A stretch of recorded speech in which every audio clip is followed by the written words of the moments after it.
आशा करता हूं आप सब बहुत अच्छे होंगे। मेरा नाम है सिद्धांत अग्निहोत्री। स्टडी ग्लोस पे आपका बहुत बहुत स्वागत है। सऊदी को छोड़ के ये जितने भी आपको छोटे छोटे देश दिख रहे हैं ना, कुवैत पे हमला हो गया है, जॉर्डन पे हमला हो गया है, ईरान ने किया है, जाहिर सी बात है। यमन तो खैर ईरान का ही प्रॉक्सी है। यूएई पे हमला हो गया है, गल्फ देशों पर हमला कर दिया है, खामेनी को टारगेट किया है, पजेश्किया को टारगेट किया। ऑपरेशन का नाम क्या है पता नहीं। देखिए, कुछ कह रहे हैं कि ऑपरेशन शील्ड ऑफ जोड़ा नाम है, कुछ कह रहे हैं ऑपरेशन अभी ऑपरेशन एपिक फ्यूरी नाम है। बट बात यह है कि ऑपरेशन कोई भी हो, यहां पे ईरान का ऑपरेशन कर दिया है। और ईरान ने जो बहरेन है वहां पे अमेरिका का नेवल बेस है, उस पर हमला किया। बेसिकली ईरान जितने भी बेसेस हैं अमेरिका के, उन पे हमला कर रहा है।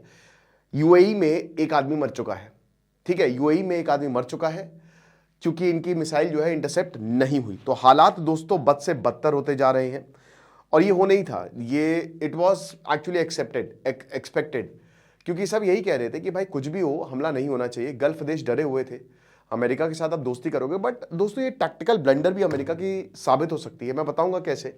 लेकिन उससे पहले कल हमारी मास्टर चैट जीपीटी की क्लास है, तो आज आखिरी दिन है, आप इस कोर्स को अवेल कर सकते हैं। डिस्क्रिप्शन कमेंट बॉक्स में लिंक है। 200 रुपए का कोर्स है मात्र, दुनिया का सबसे सस्ता एआई कोर्स। टैक्टिकल ब्लंडर ही इसलिए हो सकती है क्योंकि याद रखिए कि ईरान की जो नींव है वो वेस्ट के खिलाफ रखी गई है। और यहां पे मैं कुछ देशों के एग्जांपल लेना चाहूंगा। जैसे इराक में अमेरिका घुसा, इराक सद्दाम हुसैन को अमेरिका ने बनाया, सद्दाम हुसैन को सीआईए ने मदद की पहले इराक से बाहर निकलने में। जब वहां के मंत्री जी के साथ प्रधानमंत्री के खिलाफ जब सद्दाम हुसैन था, भाई उनके तो भाई मार ही दिया था उसको। तो ठीक है, अभी मैंने सद्दाम हुसैन की बायोग्राफी कवर की थी पूरी। उसके बाद उसको प्रेसिडेंट बनाने में 1968 में सद्दाम हुसैन के पास सत्ता आई, बट 1980 के दौरान वो प्रेसिडेंट बना था 1979 में।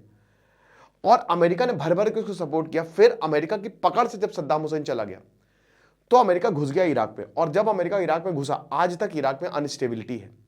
इराक सद्दाम हुसैन के जाने के बाद इराक बर्बाद हो चुका है। लीबिया की भी वही हालत है। मुअम्मर अल गद्दाफी, ठीक है वो डिक्टेटर था आदमी, बट लीबिया में हर इंसान बहुत अमीर था, करोड़पति। अगर आप लीबिया में पैदा हो रहे हैं, 2011 में अरब स्प्रिंग हुआ, खेल खत्म लीबिया का। ईरान के साथ भी कहीं वैसा ना हो। हालांकि ईरान के साथ ऐसा इसलिए मुश्किल है क्योंकि इनकी इस्लामिक रिजीम जो है वो देश को बहुत आगे नहीं ले जा पाई है। प्रॉब्लम ये रही है। अगर ईरान जो है, ईरान की इस्लामिक रिजीम 1979 में ईरान में रेवोल्यूशन हुआ और अगर वो आगे ले जाती तो बात ठीक थी। बट सैंक्शंस के कारण ना बहुत मुश्किल हुई है। ईरान एक ऐसा देश है, इसकी ज्योग्राफी इसको अलाउ ही नहीं करते कि आप आगे बढ़ पाओ, इसलिए आपको पूरी दुनिया से कनेक्ट होना पड़ेगा। ये पूरा का पूरा रीजन जो है ट्रॉपिक्स में आता है और रेतीला है, और जहां रेत है वहां जमीन उपजाऊ है नहीं, तो आपको पूरी दुनिया से मदद लेनी पड़ती है।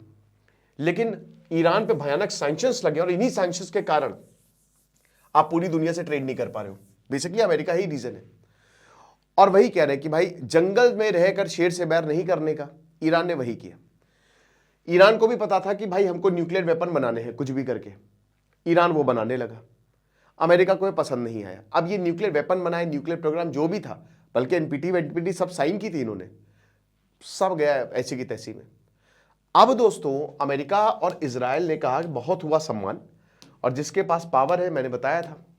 तो अब ईरान पे ये फाइनल है, फाइनल नेल इन कॉफिन है। अब तो या इस पर या उस पर। तभी जावेद शाह बहुत खुश है, पहलवी राजा बहुत खुश है, उनका बेटा, वो भी तो अमेरिका भाग गए थे ना, कैंसर के बहाने गए, तब तक तख्ता पलट हो गया। ये मैंने पूरा बताया कि किस तरीके से खामेनी की हीरोइक एंट्री हुई थी और सद्दाम हुसैन तक डर गया था। इराक में 1979 में इनकी बैंड बज गई थी यहाँ पे, ठीक है, सद्दाम हुसैन की, बोला कि अरे हटाओ यार, सबको हमला करो। तो भाई तब से, खैर अली खोमेनी उनके स्टूडेंट है, उनके बेटे नहीं है, आयतुल्लाह खोमेनी के। तो अब क्या है, यहाँ पे जो ये है ईरान है, वो अमेरिका पर हमला कर रहा है और प्रोपेगेंडा वहां पे चल रहा है तगड़े तरीके से ईरान के अंदर कि ये देखो तुम्हारी इस्लामिक रिजीम को हराना चाहते हो। और याद रखिए, चाहे जो भी प्रॉब्लम हो, लेकिन जब जब ईरान में सुप्रीम लीडर के ऊपर कोई बात आती है तो पूरा देश यूनाइट हो जाता है। तो ये दांव उल्टा पड़ सकता है, ये टैक्टिकल ब्लंडर हो सकती है, क्योंकि अमेरिका को लग रहा है कि अभी नए नए प्रोटेस्ट हुए हैं तो हम एक काम करते हैं कि हम हमला ही कर देते हैं। बट डोनाल्ड ट्रंप की मिसकैलकुलेशन है। इजराइल तो हमेशा हमला करना चाहेगा। इजराइल तो भाई जब से वो देश बना है तब से वो इन सबको मिटा दो। आज ईरान है, कल कोई और देश हो जाएगा, तो वो तो आप मान के चलिए, ठीक है, क्योंकि भाई उनके धर्म में है, जुडाइज्म में प्रॉमिस्ड लैंड की बात है, ठीक है। और इस्लाम में उसको, खैर कुरान में तो नहीं, बट उसको डिफेंड करने की बात है। तो वो लड़ना ही लड़ना है, यरूशलेम को लेकर जंग होनी है, और ये पूरा लेवांट का रीजन ये इजराइल के पास रहना है, आप ये मान के चलिए। अब इसमें कितने देश नपेंगे, ठीक है, लेबनान हो गया, सीरिया हो गया, ये पूरा ये जो गल्फ रीजन है दिक्कत में आएगा। ये वाला जो स्ट्रेट ऑफ हॉर्मोस है, ठीक है, और ये वाला बाल अल मंदेब, ये दोनों एरिया ईरान के पास है। स्ट्रेट ऑफ हॉर्मोस तो सीधा ईरान कंट्रोल करता है, और यहां पे इसने हूती बैठा रखे हैं, और यहीं से ही 40 से 50% जो तेल का कारोबार है यहां से निकलता है। तो इसलिए ये पूरे गल्फ का बिजनेस जो है ये डिपेंड करता है। अमेरिका कह रहा है कि चिंता की बात नहीं है, अमेरिका ने बोला है कि चिंता, डोनाल्ड ट्रंप ने सबको आश्वासन दिया है कि आप चिंता मत करो, हम ईरान को हटा के कोई और अच्छी रिजिम ले आएंगे, वो हमारे साथ काम करेगी। और it's all about resources, it's all about dollar. जो डॉलर को चैलेंज करेगा अमेरिका उस पर हमला करेगा। बट बात ये है कि हो सकता है नहीं होगा, मतलब क्वाइट अ पॉसिबिलिटी कि that will not happen. Why? Because कि ये जितने भी एरिया हैं यहां ईरान ने अपने प्रॉक्सीज बैठा रखे हैं। वहां पे लेबनान में ईरान के प्रॉक्सीज बैठे हुए हैं, हिजबुल्लाह। इराक में बद्र हो गया, किताब हिजबुल्लाह हो गया, ये सब इराक के प्रॉक्सीज को अभी दमन के लिए इन्होंने लगाया था। इधर यमन में इनके प्रॉक्सीज बैठे हुए हैं। तो ये पूरा का पूरा रीजन अनस्टेबल हो सकता है अगर ये लंबा चलता है तो। अभी तक सब बढ़िया था, चुपचाप बैठता अमेरिका ईरान के साथ, कहता चलो हम तुम पे सैंक्शंस हटा रहे हैं, बस तुमको फ्रीडम देनी पड़ेगी, ये इस्लामिक कट्टरता थोड़ी कम करो। साथ ही साथ बैठते हैं और भाई तुम्हारा न्यूक्लियर वेपन का पूरा प्रोग्राम या है नहीं है, हमको आने दो, हम बैठेंगे यहां पे, ठीक है, बाकी तुम पे सैंक्शंस हम हटा रहे हैं, कोई दिक्कत नहीं है, सब आराम से हो जाता। बट वही है ना वर्चस्व, कि सबको भैया अपना ही देखना है। और इसकी वजह से क्या हुआ है दोस्तों कि यहां पे इजराइल और अमेरिका दोनों ने ही ऐलान कर दिया है कि अब तो हम मारेंगे, और अब मार दे बोली कहीं ना बोली कि अब कोई भी हमको रोक नहीं पाएगा। ये सीधा सीधा यहां पे दोस्तों ऐलान है। अब मैं आपको बताता हूं क्या क्या अपडेट्स है, आप जान के हैरान हो जाएंगे। 6 घंटे के अंदर दुनिया बदल गई है, ईरान और पूरी दुनिया का ये this is an all out war. And आप बहुत बोल रहे हो ना वर्ल्ड वॉर 3 कब होगा, को ये हो सकता है प्रोलॉग, ये ट्रेलर हो सकता है, पूरी दुनिया इसमें इन्वॉल्व हो सकती है, क्योंकि चाइना रशिया के इंटरेस्ट है यहां पे। जाहिर सी बात है रशिया डायरेक्ट नहीं, मतलब आप समझिए कि कितने सारे युद्ध एक साथ हो रहे हैं, और ये हम नहीं चाहते थे कि ये युद्ध हो जाए।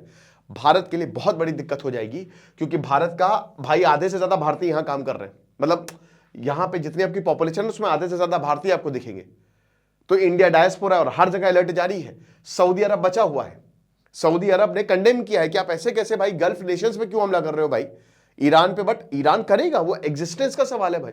बताया जा रहा है खामेनी और पाजेशकियां उनके ऊपर हमला हो गया है, अमेरिका ने उनको टारगेट कर किया है। तो आपको क्या लगता है कि जब इनकी लीडरशिप भी खतरे में है तो ये क्या बैठ के झुंझुना तो बजाएंगे नहीं, या फिर डांडिया खेलेंगे, तो ये भी हमला करेंगे।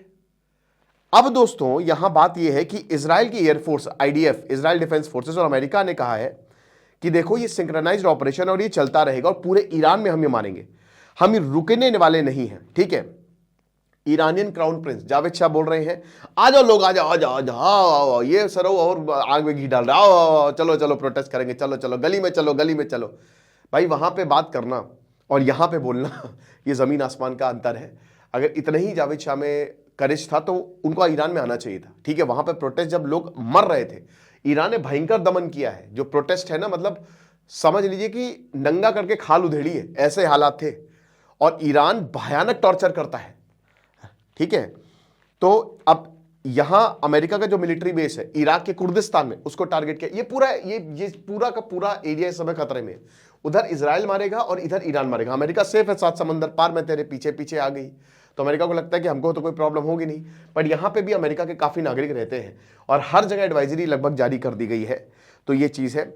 उसके बाद देखिए ये भी इजरायली बोल रहा है कि सीनियर कमांडर्स मारे गए हैं, पॉलिटिकल ऑफिशियल्स मारे गए हैं, हो सकता है मारे गए हो, क्वाइट अ पॉसिबिलिटी। ईरान इसको डिफेंड करेगा बट कोई दिखेगा नहीं, क्योंकि ईरान के पास ना ही कोई अच्छा डिफेंस सिस्टम है। प्रॉब्लम यह है कि अमेरिका और इजराइल जो भी करेंगे सोच समझ के करेंगे, करेंगे क्या करें, क्योंकि यहां पे सिविलियंस है। एक और प्रॉब्लम होगी, मान लीजिए बगल वाली बिल्डिंग में बम आता है तो वो पूछ के नहीं आएगी कि भैया तुम हट जाओ, तुम आ रहे हो, तुमको नहीं मारना है, हमको मारना इनको है, मरेंगे वो भी, ठीक है। तो यहां पे भी एक बहुत बड़ी प्रॉब्लम है कि जब बम गिरता है ना तो बहुत लोग मरते हैं। अब कितने सिविलियंस मरेंगे वो तो अभी आपको 3-4 दिन में पता चल ही जाएगा। इजराइल सोर्सेस कह रहे हैं कि बहुत हाई सक्सेस है, जो ईरानियन लीडरशिप के खिलाफ हमने हमले किए हैं गजब की सक्सेस से हमने मारी है। मैंने बताया था ना कि टोटल 4 इनके उद्देश्य। पहला इनका जो वेस्ट में हमला हुआ वो इनकी मिसाइल फैसिलिटी को लेकर हुआ, दूसरा इनके न्यूक्लियर को लेकर हुआ, तीसरा इनकी लीडरशिप को लेकर हुआ जितने भी, और चौथा इनके जितने भी ऑफिशियल्स हैं आर्मी वाले हैं उनको लेकर हुआ। तो अलग अलग जगह पे मिसाइल मारी है। और देखिए दुनिया की 2 सबसे बड़ी इंटेलिजेंस एजेंसीज मोसाद और सीआईए ने साथ में काम किया है। तो आप गारंटी लीजिए कि 90% सक्सेस रेट है, 90%, उससे ज्यादा ही होगी। तो अगर उन्होंने बोला है तो मारा होगा। वो ससुरा वहां लेबनान में रह के पेजर ब्लास्ट कर देता है तो भाई किसकी क्या औकात, ये है। ओके, कतर और जितने भी ये आपको देश छोटे छोटे दिख रहे हैं, कतर हो गया, ओमान, यमन और कुवैत, और ये इराक हो गया, यहां पे भी सब जगह ने, जॉर्डन हो गया, जॉर्डन ने बोला हमने मिसाइल मार दी है, ईरान ने मारी थी तो हमने सारी मिसाइलें जो है वो गिरा दी है। कतर की कैपिटल दोहा, हर जगह ब्लास्ट हुए हैं। अब आ जाओ बेटा आ जाओ, ये कहां गया भाई कतर, छोटा सा चुटकू सा। तो कतर जो है वो भाई अपने आप को बहुत ज्यादा, ठीक है, कि कतर की अरे ठीक है हम सारी बातें हम करवाएंगे। कतर भी अपने आप को एक लीडर दिखा रहे थे कि सब बढ़िया होगा, ठीक है, यहां पे ही है बेसिकली छोटा सा देश, तो हम करेंगे, हम बातें करेंगे, बढ़िया है, कोई प्रॉब्लम नहीं है। बट अब उनको पता चल रहा होगा कि देखो एक ना एक दिन आग तुम्हारे यहां भी आएगी। गाजा की लीडरशिप कतर में बैठी है ना, पूरी दुनिया में पूरे गाजा को, गाजा की लीडरशिप, हमास की लीडर भाई, गाजा की लीडरशिप, हमास की लीडरशिप ने पूरे गाजा को मरवा दिया, पूरे गाजा को मरवा दिया। ये जो आतंकवादी हैं ये आम लोगों को आगे करते हैं, औरतों बच्चों को मरवा देते हैं, औरतें बच्चे और ये बूढ़े जितने भी हैं वो भी इनके झांसे में आ जाते हैं कि हाँ चलो जिहाद करेंगे, मारेंगे। क्या औकात है भाई, क्या औकात है, मार दिया सबको। गाजा में 70,000 लोग मारे गए हैं और इसकी जिम्मेदारी किसकी है? हमास की है सबसे पहले, फिर इजराइल की है। पहले हमास की टॉप लीडरशिप आराम से गाजा में बैठी हुई है, कुछ नहीं मिलने वाला, बट आराम से बैठी हुई है, चाय खा रही है, समोसा भी। रमजान का पवित्र महीना चल रहा है और रमजान में दिवाली मल गई है और होली भी आने वाली है, होली भी खून की मन जाएगी। तो जितने भी आपको दिख रहे हैं ना ये तालिबान वाले, सब के सब आराम से कतर में बैठे। कतर को लगता है कि अरे लीडरशिप टर्की, ईरान, सऊदी क्यों खेले, हम भी लीडर है भाई, हमको भी अपने में जोड़ो, लो जोड़ लो अब, है ना। उधर से मिसाइल जोड़ दी गई है और कतर, अब देखिएगा, अभी तो इजराइल ने ट्रेलर दिया था अब ईरान मारेगा, तो फंस गए बीच में, अब उखाड़ते हो जो उखाड़ना है। तो यही चीज है। बाकी तेहरान ने यही बोला है कि जितने भी अमेरिका के बेसेज हम हमला करेंगे। तेहरान देखो, Iran will go full on, Iran को कोई नहीं रोक सकता। ईरान सारी की सारी मिसाइलें दाग देगा, जो भी उसके पास है उसको भी कुछ नहीं मिलना है। अल्टीमेटली ईरान हार जाएगा, ठीक है, 1-2 हफ्ते बाद हार जाएगा, बट हाँ नुकसान करके जाएगा, अमेरिका का नुकसान करके जाएगा। अब ये डिपेंड करता है क्योंकि इन्होंने एक, अभी क्लियर नहीं है, बट इन्होंने एक एयरक्राफ्ट कैरियर पे भी अमेरिका के हमला किया है, ठीक है। तो ये चीज़ है। तो इजराइल की मिलिट्री ने बोला है कि जो जॉइंट अमेरिकन ऑपरेशन हुआ, हमने बहुत सारे टारगेट्स को एक साथ मारा है। बाकी कुवैत में भी एक्सप्लोजन हुए हैं, बहरीन, अबू धाबी, कतर में भी एक्सप्लोजन हुए हैं। कतर ने एडवाइजरी इशू की है और अथॉरिटीज़ ने हर जगह स्टेट इमरजेंसी जो है वो लगा दी गई है, ठीक है। भारत ने भी एडवाइजरी जो है वो इशू की है। तेल अवीव में कुछ क्रिमिनल अटैक भी हुआ है, ये होता है कि लोगों पे एकदम से हमला कर दो जाके, तो वहां पे भी इजराइल में कुछ क्रिमिनल अटैक हुआ है, ठीक है। तो ये चीज़ है। उसके बाद तेल अवीव में जो IRGC है उन्होंने फर्स्ट वेव ऑफ ड्रोन छोड़ दिए हैं, ठीक है। ईरान की ड्रोन फैसिलिटी है, ईरान ड्रोन बनाता है, तो फर्स्ट वेव ऑफ ड्रोन जो है उन्होंने छोड़ दिए हैं। बाकी खर्ग आइलैंड, फार्स, यहाँ पे भी जो है खर्ग आइलैंड सॉरी और डेसफुल, ठीक है, यहाँ पे भी ईरान में है बेसिकली, यहाँ पे भी एक्सप्लोजन हुए हैं। मतलब एक तरीके से इजराइल का मेन पर्पस यही कि भाई इनके जहां पे जखीरे हैं ना हथियार, उनको तबाह करो, एक बार उनको मारेंगे तो काम तमाम हो जाएगा। ओके, तो अमेरिका इसको कह रहा है कि ऑपरेशन एपिक फ्यूरी, लेकिन इजराइल इसको कोई दूसरा ऑपरेशन कह रहे हैं। तो अभी तक ऑपरेशन क्लियर नहीं है कि भाई आखिरकार ये कौन सा ऑपरेशन जो है वो चल रहा है। बाकी और अपडेट मैं देख लेता हूं, इस बीच को याद तो नहीं गई क्योंकि लगातार अपडेट्स आती जा रही हैं और बेसिस मारे जा रहे हैं। नेतन्याहू ने, हाँ याद ये अभी ओवैसी जी ने कहा है कि क्या नेतन्याहू ने PM मोदी को इन्फॉर्म किया था, हो सकता है किया हो, क्वाइट अ पॉसिबल, क्योंकि उधर PM मोदी जैसे ही निकले वहां से अटैक हो जाता है।